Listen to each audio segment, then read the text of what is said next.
ആടുജീവിതം സജീവ ചർച്ചയായിക്കൊണ്ടിരിക്കുകയാണ്. ഹക്കീം എവിടെ? ഹക്കീം ഇപ്പോൾ ജീവിച്ചിരിപ്പുണ്ടോ? ഇബ്രാഹിം ഖാദിരി ആരാണ്? അയാളിപ്പോൾ എവിടെയുണ്ട്?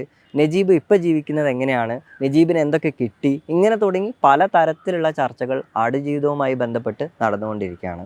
സ്പോയിലേഴ്സ് ഉണ്ട്, അതുകൊണ്ട് തന്നെ സിനിമ കണ്ടതിന് ശേഷം ബാക്കി വീഡിയോ കാണുന്നതായിരിക്കും കൂടുതൽ നല്ലത്. ഇന്നാ ലില്ലാഹി വ ഇന്നാ ഇലൈഹി റാജിഊൻ. മുസ്ലിങ്ങൾക്കിടയിൽ എന്തെങ്കിലും ആപത്ത് സംഭവിച്ചതായിട്ട് കേട്ടാൽ, അതല്ലെങ്കിൽ ആരെങ്കിലും മരണപ്പെട്ട വാർത്തയൊക്കെ കേട്ട് കഴിഞ്ഞാൽ അവിടെ ഈ ഒരു പ്രാർത്ഥന പൊതുവായി ചെല്ലാറുണ്ട്. എന്താണ് ഈ പ്രാർത്ഥനയുടെ ഒരു അർത്ഥം എന്ന് നമ്മൾ പരിശോധിക്കുന്ന സമയത്ത്, നമ്മളെല്ലാവരും ദൈവത്തിൽ നിന്ന് വരുന്നു, നമ്മളെല്ലാവരും ദൈവത്തിലേക്ക് തന്നെ തിരിച്ചു പോകുന്നു. ഇതാണ് ആ പ്രാർത്ഥനയുടെ ഒരു സാമാന്യ അർത്ഥം എന്ന് പറയുന്നത്. ഇതിന് കാരണമായി പൊതുവെ പറയപ്പെടാറുള്ള ഒരു സ്റ്റോറി എന്ന് പറയുന്നത് ആദി പിതാവ് ആദമിൻ്റെ കഥയാണ്. ആദമും ഹവ്വയും ആദ്യകാലത്ത് സ്വർഗത്തിലായിരുന്നു ജീവിച്ചിരുന്നത്. ദൈവം ഒരിക്കൽ ഒരു കനി ഭക്ഷിക്കരുത് എന്ന് വിലക്കി ആ കനി ഭക്ഷിക്കുകയും അങ്ങനെ സ്വർഗത്തിൽ നിന്നും പുറത്താക്കപ്പെടുകയും ആ സ്വർഗത്തിലേക്ക് തന്നെ കാലാന്തരങ്ങളിൽ എത്തിച്ചേരുകയും ചെയ്യുക എന്നുള്ളതാണ് ആദമിൻ്റെ, അതല്ലെങ്കിൽ ഒരു മനുഷ്യൻ്റെ ആത്യന്തികമായ ലക്ഷ്യം എന്നതാണ് ഈ കഥയിലൂടെ പൊതുവായി നമ്മൾ കേട്ടുവരാറുള്ളത്. ആടുജീവിതം പറയുന്ന സമയത്ത് ഞാൻ എന്തിനാണ് ആദം നബിയുടെ കഥ പറയുന്നത് എന്ന് ചോദിച്ചാൽ, ഈ കഥയും ഞാൻ നേരത്തെ പറഞ്ഞ പ്രാർത്ഥനയുമായി വളരെയധികം ബന്ധപ്പെട്ട് കിടക്കുന്നു എന്ന് തോന്നിയിട്ടുണ്ട്. നജീബിൻ്റെ കഥാപാത്രം മസ്രയിൽ പെട്ടുപോയി എന്ന് മനസ്സിലാക്കുന്ന നിമിഷം അയാൾ കരയുന്നുണ്ട്.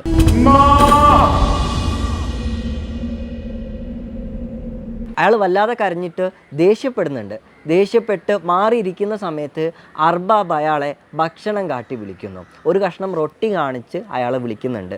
ആ റൊട്ടി കണ്ട സമയത്ത് നജീബ് ഓടി ചെല്ലുകയും ആ റൊട്ടി വാങ്ങി ഭക്ഷിക്കുകയും ആർത്തിയോടെ ഭക്ഷിക്കുന്നത് കണ്ട് അർബാബ് പറയുന്നു, അല്ലെങ്കിൽ അയാളുടെ കഫീൽ പറയുന്നത് ഇങ്ങനെയാണ്: അയാൾക്ക് വിശന്നത് കൊണ്ടാണ് അയാൾ ഈ ദേഷ്യവും വാശിയും ഒക്കെ കാണിക്കുന്നത് എന്ന് പറയുന്നുണ്ടാവും. നമ്മുടെയൊക്കെ നാട്ടിൽ ചെറിയ കുഞ്ഞുങ്ങൾ ജനിക്കുന്ന സമയത്ത് അവർക്ക് സംസാരമൊക്കെ തുടങ്ങുന്ന സമയത്ത് അവർ കരയുന്ന പോലെയാണ് എനിക്ക് സത്യം പറഞ്ഞാൽ അവിടെ നജീബ് കരയുന്നത് കണ്ടപ്പോൾ തോന്നിയത്. എനിക്ക് ഈ നാടും ഈ ചൂടും ഇവിടെയുള്ള കാര്യങ്ങളൊന്നും എനിക്ക് വേണ്ട എന്ന അലമുറയിട്ട് കരയുന്ന പിഞ്ചു കുഞ്ഞിൻ്റെ കരച്ചിൽ കാണുമ്പോൾ നമുക്ക് തോന്നുന്നത് ആ കുഞ്ഞിന് വിശക്കുന്നതുകൊണ്ടാണ്. അപ്പം തന്നെ നമ്മൾ എന്ത് ചെയ്യും? ഏത് കുഞ്ഞും കരഞ്ഞു കഴിഞ്ഞാൽ നമ്മൾ അപ്പം ഭക്ഷണം കൊടുക്കും. ഇതാണ് നമ്മൾ പൊതുവേ ചെയ്യാറുള്ളത്. അങ്ങനെ ഭക്ഷണം കിട്ടിക്കഴിയുമ്പോൾ ആ കുട്ടി മിണ്ടാതിരിക്കുമ്പം നമ്മൾ അതിനെ ഇൻ്റർപ്രറ്റ് ചെയ്യുന്നത് കുട്ടിക്ക് വിശന്നുകൊണ്ടാണ് എന്ന് തന്നെയാണ്. ചുരുക്കി പറഞ്ഞാൽ ഈ ലോകത്തേക്ക് പിറന്നു വീഴുന്ന ഒരു പിഞ്ചു കുഞ്ഞിനെ പോലെ ഇവിടെയുള്ള ഭാഷ അറിയാതെ, ഇവിടെയുള്ള സംസ്കാരം എന്താണെന്ന് അറിയാത്ത ഒരു പിഞ്ചു കുഞ്ഞിൻ്റെ ഒരു റെപ്ലിക്കയാണ് വേണമെങ്കിൽ നജീബ് എന്ന കഥാപാത്രത്തിൻ്റെ ആ ഒരു ഫ്രെയിമിലുള്ള പ്രവർത്തനങ്ങൾ എന്ന് വേണമെങ്കിൽ നമുക്ക് പറയാം. അവിടെ എത്തി ആദ്യത്തെ കുറേ ദിവസങ്ങൾ നജീബ് എന്ന മനുഷ്യൻ അനുഭവിച്ചിട്ടുണ്ടാവുക നിസ്സഹായാവസ്ഥയായിരിക്കും. അല്ല, ഭാഷ അറിയില്ല, സ്ഥലം അറിയില്ല, എങ്ങോട്ട് പോകണമെന്ന് അറിയില്ല, എന്ത് ചെയ്യണമെന്ന് അറിയില്ല, ഇവർ പറയുന്നത് എന്താണെന്ന് മനസ്സിലാകുന്നില്ല. ഭീകരമായ നിസ്സഹായാവസ്ഥയായിരിക്കും ആദ്യം അനുഭവിച്ചിട്ടുണ്ടാവുക. നിങ്ങളൊരു കോർപ്പറേറ്റ് കമ്പനിയിൽ ജോലിക്ക് കയറിയതാണെന്ന് വിചാരിക്കാം, അതല്ലെങ്കിൽ നിങ്ങളൊരു MNCയിൽ ജോലിക്ക് കയറിയതാണെന്ന് വിചാരിക്കാം.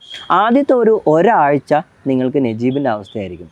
അവിടെ നടക്കുന്ന കാര്യങ്ങളെക്കുറിച്ച് നിങ്ങൾക്ക് ധാരണ ഉണ്ടാവില്ല, അവിടുത്തെ ആചാരങ്ങളെക്കുറിച്ച് നിങ്ങൾക്ക് ധാരണ ഉണ്ടാവില്ല, അവിടുത്തെ ഭാഷയെക്കുറിച്ച് നിങ്ങൾക്ക് ധാരണ ഉണ്ടാവില്ല, എങ്ങനെ മെയിൽ ചെയ്യണമെന്നോ എന്തൊക്കെ കാര്യങ്ങളാണ് നിങ്ങൾ ചെയ്യേണ്ടതെന്നോ ഇങ്ങനെ നിങ്ങളുടെ ഉത്തരവാദിത്തങ്ങളെ പറ്റിയോ ഒന്നിനെ പറ്റിയും നിങ്ങൾക്ക് ഒരു ധാരണ ഉണ്ടാവില്ല എന്നുള്ളതാണ്.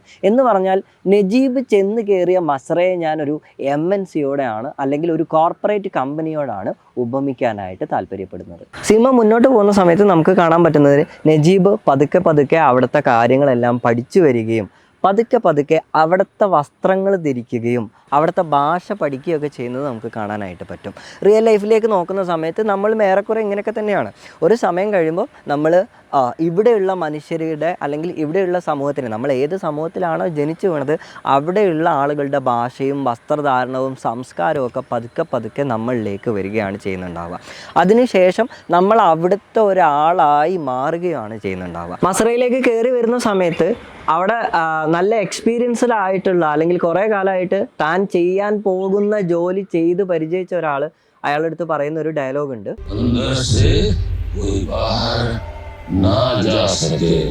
ഒരിക്കൽ ഇതിനകത്ത് വന്ന് പെട്ട് കഴിഞ്ഞാൽ പിന്നെ ഒരിക്കലും പുറത്തു പോവുക എന്നുള്ളത് സാധ്യമല്ല എന്ന് അയാൾ പറഞ്ഞുകൊണ്ടിരിക്കുന്നതായിട്ട് നമുക്ക് കാണാം. ഇതിനെ നമുക്ക് രണ്ട് രൂപത്തിൽ വ്യാഖ്യാനിക്കാനായിട്ട് പറ്റും. ഒന്നാമത്തെ കാര്യം, നമ്മളിൽ പലരും വിചാരിക്കുന്നത് നമ്മൾ ഈ ലോകത്തേക്ക് എത്തിപ്പെട്ടിരിക്കുകയാണ്, ഇവിടെ നിന്ന് നമുക്ക് ഒരിക്കലും പുറത്തേക്ക് വേറൊരു വാതിലില്ല, ഇവിടെ ജീവിക്കുക, ഇവിടെയുള്ള സുഖങ്ങളും സൗകര്യങ്ങളും മാക്സിമം ആഘോഷിക്കുക, ആനന്ദിക്കുക, അതിനുശേഷം നമ്മൾ സാധാ പോലെ മരിച്ചു പോകുക എന്നുള്ളതാണ്. നമ്മൾ വേണമെങ്കിൽ അവരെ നിരീശ്വരവാദികൾ എന്ന് വിളിക്കാറുണ്ട്, അതല്ലെങ്കിൽ വേറെ എന്തെങ്കിലും തരത്തിൽ റിലീജിയസ് ആയിട്ടുള്ള ചിന്താഗതികളും കാര്യങ്ങളൊന്നും കൊണ്ട് നടക്കാത്ത ഈ ലോകത്തെ മാത്രം ആശ്രയിക്കുന്ന ആളുകളെന്നൊക്കെ വിളിക്കാറുണ്ട്.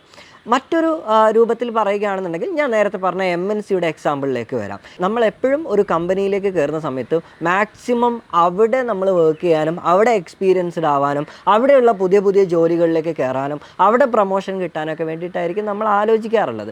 ഒരിക്കലും നമ്മൾ ഇത് വിട്ട് മറ്റൊരു കമ്പനിയിലേക്ക് പോകാനോ അല്ലെങ്കിൽ കൂടുതൽ നല്ല ഓപ്ഷൻ തിരഞ്ഞെടുക്കാനൊന്നും നമ്മൾ ആലോചിക്കാറില്ല, ചിലരെങ്കിലും ആലോചിക്കാറില്ല.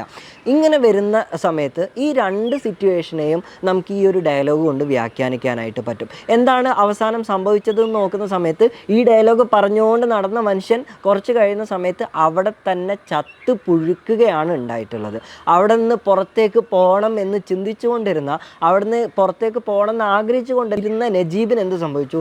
അവിടെ നിന്ന് പുറത്ത് കിടക്കുകയും നല്ലൊരു ജീവിതത്തിലേക്ക് നജീബ് തിരിച്ചെത്തുകയും ചെയ്തിട്ടുണ്ട്. അപ്പം നമ്മളെപ്പോഴും നമ്മൾ ഇരിക്കുന്ന അവിടെ തന്നെ കംഫർട്ട് സോണിൽ തന്നെ നമ്മൾ ഇരിക്കുന്നിടത്തോളം കാലം നമുക്കൊരിക്കലും പുറം ലോകമായിട്ട് ചിന്തിക്കാൻ പറ്റില്ല, കൂടുതൽ നല്ല ഓപ്ഷനുകൾ കിട്ടുമോ എന്നുള്ള കാര്യം പോലും നമുക്ക് ചിന്തിക്കാനായിട്ട് പറ്റില്ല. അപ്പം ഇങ്ങനെ രണ്ട് കാര്യങ്ങൾ ഒളിപ്പിച്ച് വെച്ചതായിട്ട് നമുക്ക് കാണാൻ പറ്റും. മറ്റൊരു കാര്യം കൂടി ഇതിനകത്ത് ഒളിപ്പിച്ച് വെച്ചിട്ടുണ്ട്. നിങ്ങൾ ഒരിക്കൽ ഈ സിനിമ കണ്ടു കഴിഞ്ഞാൽ നിങ്ങൾക്ക് ഒരിക്കലും ഈ സിനിമയിൽ നിന്ന് പുറത്തേക്ക് പോകാൻ പറ്റില്ല എന്നതുകൂടി ബ്ലസ്സി എന്ന സംവിധായകൻ മനോഹരമായി ഈ സിനിമക്കകത്ത് അല്ലെങ്കിൽ ഈ ഒരു ഡയലോഗിനകത്ത് ഒളിപ്പിച്ച് വെച്ചതായിട്ട് കാണാം.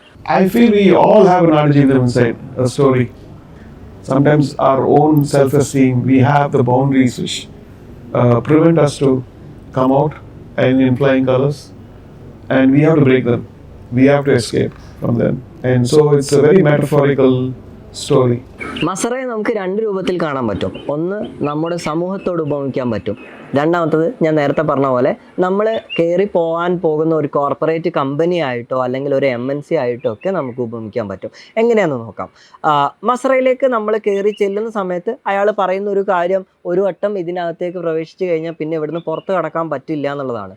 പുറത്ത് കടന്നാൽ എന്താണ് സംഭവിക്കുന്നത്? മസറയിൽ നിന്ന് പുറത്തേക്ക് കടക്കുന്ന സമയത്ത് ഒന്നാമത്തെ കാര്യം, അയാൾക്ക് ഭക്ഷണം പിന്നെ കിട്ടുകയില്ല എന്ന് അയാൾ ചിന്തിക്കുന്നു എന്നുള്ളതാണ്. രണ്ടാമത്തെ കാര്യം, അവിടെ നിന്ന് പുറത്ത് കടന്നാൽ മസറയുടെ നിയമങ്ങൾ തെറ്റിക്കുന്നതിനനുസരിച്ച് അയാൾക്ക് അടി കിട്ടും, അയാൾക്ക് വെടിയേൽക്കും, അയാൾക്ക് മർദ്ദനങ്ങൾ ഏൽക്കേണ്ടി വരും, ചിലപ്പോൾ പട്ടിണിക്കിടുക പോലും ചെയ്യും. അപ്പം രണ്ട് കാര്യങ്ങളാണ്. ഒന്ന് വിശപ്പാണ്, രണ്ടാമത്തേത് ഭയമാണ്.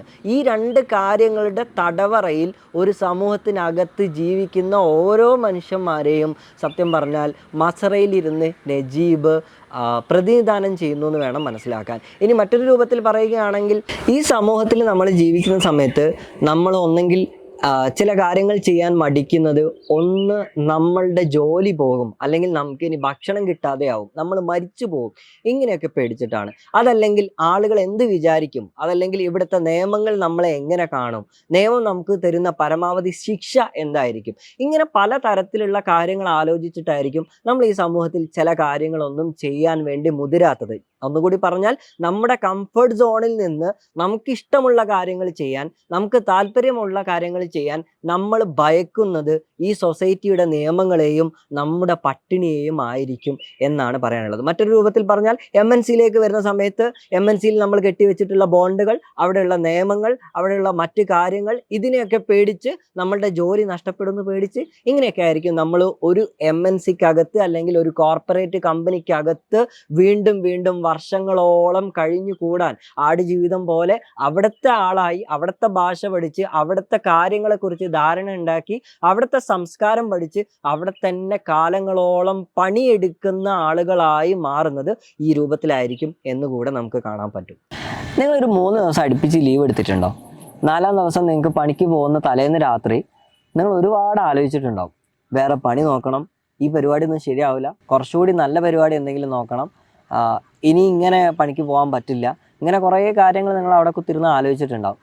ബട്ട് പിറ്റേ ദിവസം നിങ്ങൾ എന്ത് ചെയ്യുന്നുണ്ടാവും? നോർമലി പണിക്ക് പോകുന്ന പോലെ പോകുന്നുണ്ടാവും. നിങ്ങൾ ആ ചിന്തിച്ച കാര്യങ്ങളെക്കുറിച്ച് നിങ്ങൾ മറന്നു പോയിട്ടുണ്ടാവും. ഞാനിത് പറയാൻ കാരണം, ഒരു സീനിൽ നല്ല മഴ പെയ്യുന്നുണ്ട്.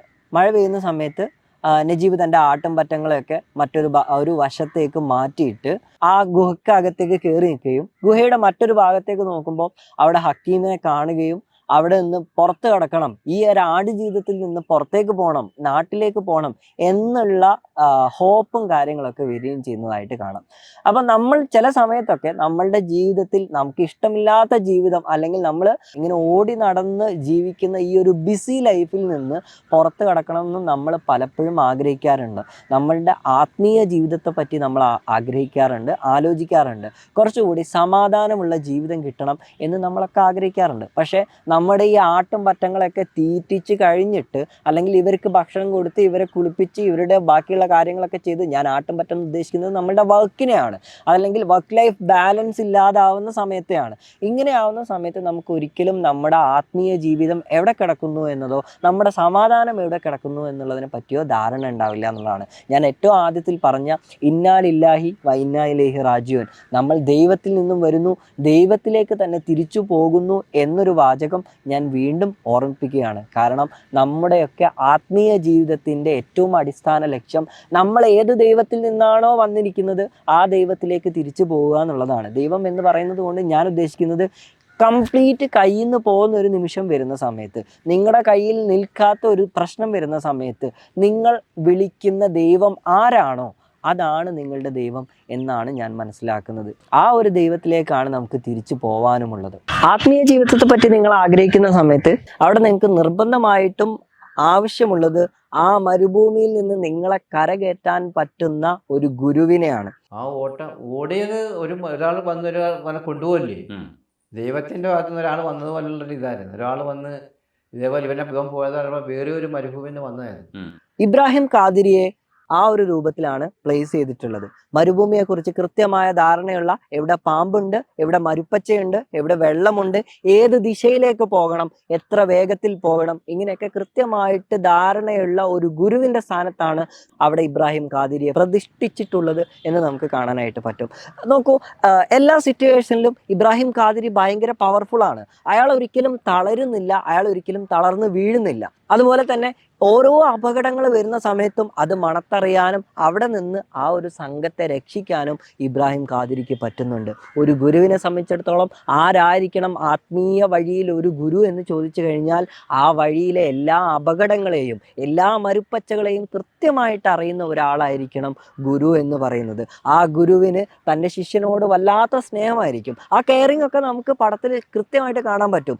തൻ്റെ കാലിലെ ഷൂ ഊരി അയാളുടെ കാലിലേക്ക് ധരിപ്പിക്കുന്നത് കാണാൻ പറ്റും. തൻ്റെ വസ്ത്രം കീറി മുറിച്ച് അയാളുടെ കാലിൽ കെട്ടിക്കൊടുക്കുന്നത് നമുക്ക് കാണാൻ പറ്റും. ആ യാത്രയിൽ അങ്ങോളം ഇങ്ങോളം അതിവിശാലമായ കരുണ കാണിച്ചുകൊണ്ട്, ഭയങ്കര കെയറിങ് കാണിച്ചുകൊണ്ട്, അവരോട് സ്നേഹം കാണിച്ചുകൊണ്ട് ആ യാത്രയിൽ ഉടനീളം അവരെ കൊണ്ട് നടക്കുന്ന ഇബ്രാഹിം ഖാദിരിയെ നമുക്ക് കാണാം. പക്ഷേ അവസാന നിമിഷം റോഡിലേക്ക് എത്തിയെന്ന് മനസ്സിലാവുന്ന സമയത്ത്, അതല്ലെങ്കിൽ നിങ്ങൾ ദൈവത്തിൻ്റെ പാതയിൽ എത്തിയെന്ന് മനസ്സിലാവുന്ന പോയിന്റിൽ സത്യം പറഞ്ഞാൽ ഗുരുവിൻ്റെ ആവശ്യമില്ല. ഗുരു അവിടെ നിന്ന് അപ്രത്യക്ഷനാവുന്നതും നമുക്ക് കാണാനായിട്ട് പറ്റും. എന്ന് പറഞ്ഞാൽ ഒരു സൂഫി പാതയിലേക്ക് തിരിഞ്ഞ് നടക്കാൻ ഉദ്ദേശിക്കുന്ന, ഈ ബിസി ലൈഫിൽ നിന്ന്, ഈ ആട് ജീവിതങ്ങളിൽ നിന്ന് സമാധാനത്തിൻ്റെ, ആത്മീയതയുടെ, റിലീജിയസ് ആയിട്ടുള്ള, സ്പിരിച്വൽ ആയിട്ടുള്ള പാതയിലേക്ക് തിരിഞ്ഞു നടക്കാൻ ഉദ്ദേശിക്കുന്ന ആരൊക്കെയുണ്ടോ അവരൊക്കെ ആടിപ്പറ്റത്തെ ഗുഹയുടെ ഒരു ഭാഗത്ത് നിർത്തി മറുവശത്തേക്ക് തിരിഞ്ഞു നോക്കുന്ന സമയത്ത് അവിടെ നിങ്ങൾക്ക് നിങ്ങളുടെ ഗുരുവിനെ കാണാൻ പറ്റും,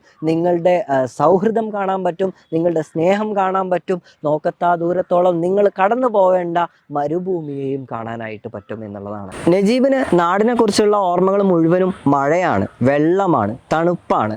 നിങ്ങൾ ചിന്തിച്ചിട്ടുണ്ടോ നജീബിന് നാട്ടിൽ ജോലി എന്താണെന്നറിയോ? മണൽ വാരുന്ന പണിയായിരുന്നു.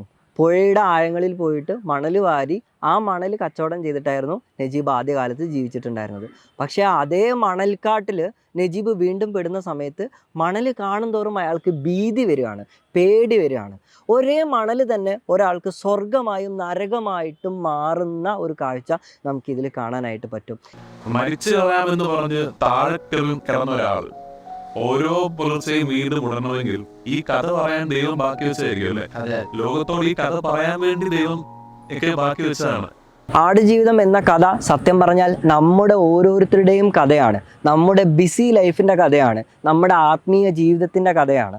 നമ്മുടെ ഈ ഒരു തിരക്കേറിയ ജീവിതം വിട്ട് നമ്മൾ എന്നാണ് സ്വർഗത്തെ പറ്റി ആലോചിക്കാൻ പോകുന്നത്, എന്നാണ് നമ്മുടെ സമാധാനത്തെ പറ്റി ആലോചിക്കാൻ പോകുന്നത് എന്ന ചോദ്യചിഹ്നമാണ് ആടുജീവിതം എന്ന സിനിമ നമ്മളിലൊക്കെ ബാക്കിയാക്കുന്നത്. അനുഭവിക്കുന്ന ഈ കഷ്ടതകളും യാതനകളും ഒക്കെ തീർന്നിട്ടുള്ള ഒരു സമാധാനമുള്ള ജീവിതം, ഈ ഒരു ആടുജീവിതത്തിൽ നിന്ന് നമ്മൾ കരകയറിയിട്ട് ഗുഹയുടെ മറുഭാഗത്തേക്ക് നമ്മൾ എന്നാണോ നോക്കാൻ പോകുന്നത് അന്ന് മാത്രമായിരിക്കും നമ്മൾ സമാധാനത്തെക്കുറിച്ച് കൂടുതൽ അറിയാൻ പോകുന്നുണ്ടാവുക. എന്ന് കരുതി നമ്മൾ ഗുഹയുടെ മറുഭാഗം കണ്ടാൽ മാത്രം പോരാ. നമ്മുടെ കംഫർട്ട് സോണിൽ നിന്ന് ഒരു സീനിൽ എല്ലാ സുഖങ്ങളും സൗകര്യങ്ങളും കിട്ടുന്ന രൂപത്തിൽ, അല്ലെങ്കിൽ അതുവരെ ഭക്ഷണം കഴിക്കാത്ത നജീബിന് പൊരിച്ച ആട്ടിൻ്റെ കാല് കൊണ്ട് കൊടുക്കുന്നുണ്ട്. പക്ഷേ നജീബ് അത് കഴിക്കുന്നില്ല. കാരണം ആ കംഫർട്ട് സോണിനെ അയാൾ ഇഷ്ടപ്പെടുന്നില്ല. അയാളുടെ സമാധാനപൂർണ്ണമായ സ്വർഗതുല്യമായ ജീവിതം ആഗ്രഹിച്ച് ജീവിക്കുകയാണ്. അവിടെ ഈ ദുനിയാവിൻ്റെ ഒരു സൗകര്യങ്ങളും ആ മസറയുടെ ഒരു സൗകര്യങ്ങളും അയാളെ പ്രലോഭിപ്പിക്കുന്നില്ല എന്ന് നമുക്ക് കാണാനായിട്ട് പറ്റും. എന്നിട്ട് ആ ആട്ടിൻകാല് വലിച്ചെറിഞ്ഞ് മരുഭൂമിയിലൂടെ വെള്ളവും ഭക്ഷണവും ഇല്ലാതെ നരകയാതന അനുഭവിച്ചുകൊണ്ട് അയാൾ നടന്നു പോയ സമയത്ത് അയാൾക്ക് സ്വർഗതുല്യമായ ഒരു ജീവിതം കിട്ടി എന്ന് നമുക്ക് കാണാൻ പറ്റും. ആടുജീവിതത്തിൽ ഒരു സൂഫി എലമെൻ്റ് കൂടി നമുക്ക് കൃത്യമായിട്ട് കാണാനായിട്ട് പറ്റും. അതും കൂടെ ഈ ഒരു സമയത്ത് ചർച്ച ചെയ്യപ്പെടണം